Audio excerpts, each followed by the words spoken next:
Hi எல்லாருக்கும் வணக்கம் and welcome back to my channel. இந்த வீக் வெனஸ்டே அன்னைக்கு எடுத்த ஒரு மார்னிங் vlog தான் இன்றைக்கி ஷேர் பண்ணியிருக்கேன். அன்றைக்கி ஹஸ்பண்ட்க்கு ஒர்க் ஃப்ரம் ஹோம், நானுமே ரெஸ்ட்டில் தான் இருந்தேன். ஸோ காலையில் பிரேக்ஃபாஸ்ட்க்கு நான் ஆல்ரெடி பிளான் பண்ணி வச்சுருந்தேன். சரி, அவங்களுக்கு பிடிச்ச மாதிரி பிரேக்ஃபாஸ்ட் ரெடி பண்ணி கொடுக்கலாம் அப்படின்ட்டு. அவங்களே அதுக்கப்புறம் வாய் திறந்து கேட்டுட்டாங்க, இன்றைக்கி இதை ரெடி பண்ணி தரியா அப்படின்னு சொல்லி. மோஸ்ட்லி எங்கள் வீட்டில் பிரேக்ஃபாஸ்ட்க்கு இதை சமைக்கணும் அதை சமைக்கணும் அந்த மாதிரிலாம் கிடையாது. ஸோ ஆளுக்கு ஒன்று ரொம்ப சிம்பிளான பிரேக்ஃபாஸ்ட்டாக தான் இருக்கும். எப்போயாச்சும் எல்லோரும் வீட்டில் இருக்கோம் அப்படின்னா பிடிச்ச மாதிரி ஒரு பிரேக்ஃபாஸ்ட் ரெடி பண்ணி சாப்பிடுவோம். அன்றைக்கி அவங்களோட ஆல் டைம் ஃபேவரட்டான வெண்பொங்கல், சாம்பார், சட்னி இதுதான் ரெடி பண்ணியிருந்தேன். ஆக்சுவலி பார்த்திங்கன்னா இந்த பொங்கல் செய்யும்பொழுது கண்டிப்பாக உளுந்த வடை ரெடி பண்ணி சாப்பிட்றது ரொம்ப பிடிக்கும். அது என்னமோ அந்த பொங்கல், வடை, சாம்பார், சட்னி இப்படி சாப்பிட்டா தான் ஒரு ஃபுல்ஃபில் ஆன மாதிரி இருக்கும். நானுமே வடை செய்யலாம் அப்படின்னு தான் நினச்சிருந்தேன். ரொம்ப நைட்டே உளுந்த ஊற வச்சிட்டோம் அப்படின்னா காலையில் ஒரு மாதிரியே புளிக்கிற மாதிரி இருக்குமோ அப்படின்னு பயந்துட்டு, சரி ஏர்லி மார்னிங் பாப்பாவுக்கு பால் ஆற்றி கொடுக்கும் பொழுது உளுந்து ஊற வச்சுருவோம், அப்போ கரெக்டாக இருக்கும் நமக்கு காலையில் வடை செய்கிறதுக்கு அப்படின்னு நினச்சேன். பட் சுத்தமாக மறந்துட்டேன். ஸோ அன்றைக்கி வடையை ஸ்கிப் பண்ணியாச்சு. காலையில் தம்பியை கொண்டு போய் ஸ்கூலில் விட்டுட்டு வந்ததும் பாப்பா கிளம்புற அந்த கேப்பில் இந்த அரிசியெல்லாம் களைஞ்சி வச்சிட்டோம் அப்படின்னா ஈஸியாயிரும். ஸோ அது குக்கரில் வேகிறதுக்குள்ளே இங்கிட்டு பாப்பாவே ஸ்கூலுக்கு நம்ம கிளப்பிடலாம். பொங்கல் செய்கிறதுக்கு 1.5 டம்ளர் பச்சரிசி கூட 1/2 டம்ளர் பாசிப்பருப்பு சேர்த்து நல்லா வாஷ் பண்ணிவிட்டு, அரிசியும் பருப்பும் 2 டம்ளர் மொத்தம். ஸோ அதுக்கு நான் 5 டம்ளர் அளவுக்கு தண்ணி எடுத்து அது கூட கொஞ்சமாக உப்பு அப்புறம் எண்ணெய் சேர்த்து அப்படியே ஒரு 4 விசிலுக்கு வேக வச்சாச்சு. தண்ணி அதிகமாக இருந்தால் கூட பரவாயில்ல, ஏன்னா நமக்கு நல்லா குக்காகி வரணும். ரொம்ப கம்மியாக வச்சிட்டோம் அப்படின்னா அரிசியாக இருக்கும், அப்புறம் நம்ம ஸ்மாஷ் பண்ணும்பொழுது ரொம்ப கஷ்டமாக இருக்கும். ஸோ ஒரு கரெக்டாக அதை விட நம்ம அளக்கிறத விட எக்ஸ்ட்ராவே வச்சோன்னா பெட்டராக இருக்கும்.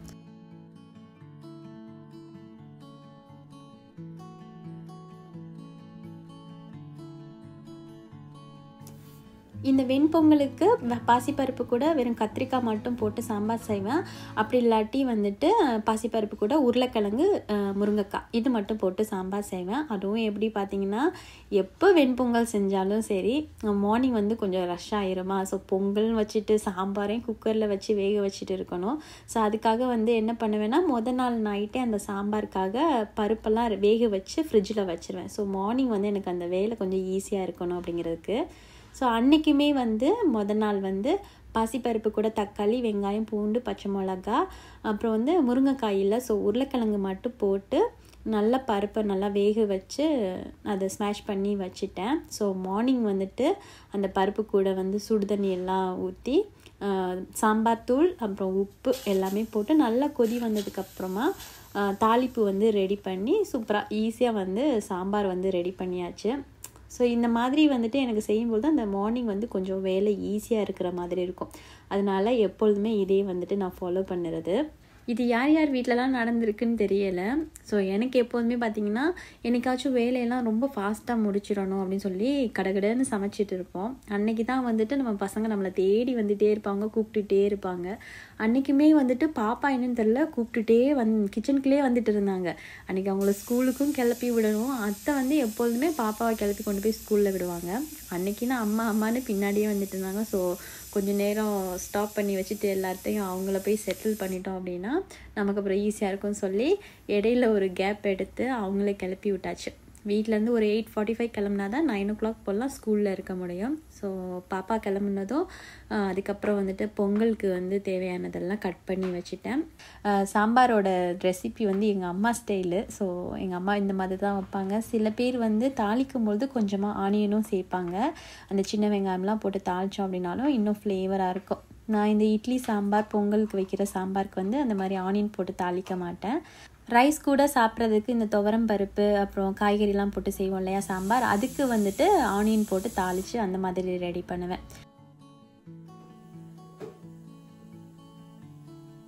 சாம்பார் நல்லா கொதி வந்ததும் ஒரு பேனில் கொஞ்சம் எண்ணெய், கடுகு, சீரகம் போட்டு பொரிஞ்சு வந்ததுக்கப்புறமா காஞ்ச மிளகா, கருவேப்பிலை, கொஞ்சமாக பெருங்காயத்தூள் இதெல்லாம் சேர்த்து தாளிப்பு ரெடி பண்ணி சாம்பார் கூட மிக்ஸ் பண்ணிவிட்டேன். அப்படியே கொத்தமல்லி போட்டு சூப்பரான வெண்பொங்கலுக்கான சாம்பாருமே ரெடி பண்ணியாச்சு.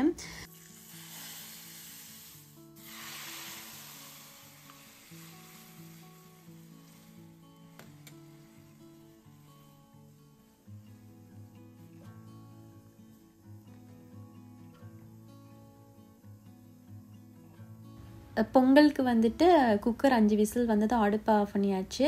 இன்னும் கொஞ்சம் அந்த ப்ரெஷர்லேயே குக்கர் இருக்குது, அதை அப்படியே வச்சுட்டேன். ஸோ அந்த கேப்பில் பார்த்தீங்கன்னா பேனில் வந்து நிறைய நெய் சேர்த்து முந்திரி பருப்பு, மிளகு, சீரகம், நல்லா ஃபைனாக சாப் பண்ணி வச்சுருக்க ஜிஞ்சர், கருவேப்பிலை, அப்புறம் கொஞ்சோண்டு மஞ்சத்தூள் மட்டும் ஆட் பண்ணி பொங்கலுக்கான தாளிப்புமே வந்து ரெடி பண்ணியாச்சு.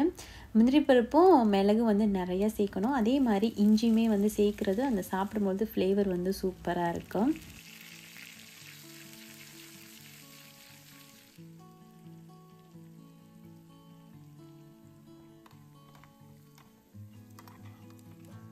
ஹஸ்பண்டோட ஃபேவரட் பார்த்திங்கன்னா தக்காளி சட்னி தான். ஆனால் இந்த வெண்பொங்கலுக்கு வந்து தக்காளி சட்னியை விட தேங்காய் சட்னி தான் சூப்பரான ஒரு காம்பினேஷனாக இருக்கும். ஸோ அவங்களுக்குமே அது இந்த பொங்கல் கூட வந்துட்டு தேங்காய் சட்னி வச்சு சாப்பிட பிடிக்கும்.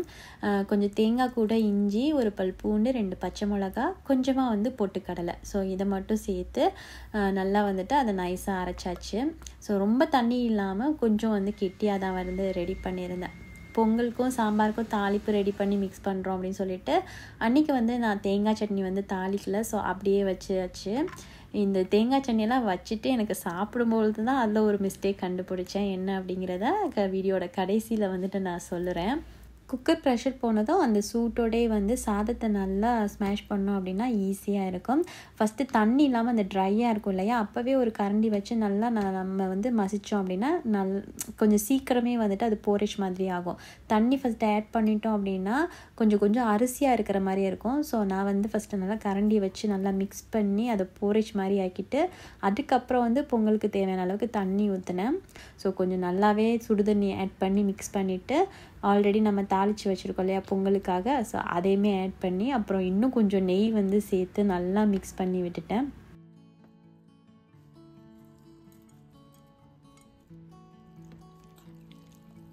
பொங்கல் எப்போ சாப்பிட்டாலுமே சுட சுட இருக்கும் போதே சாப்பிட்டுறணும்.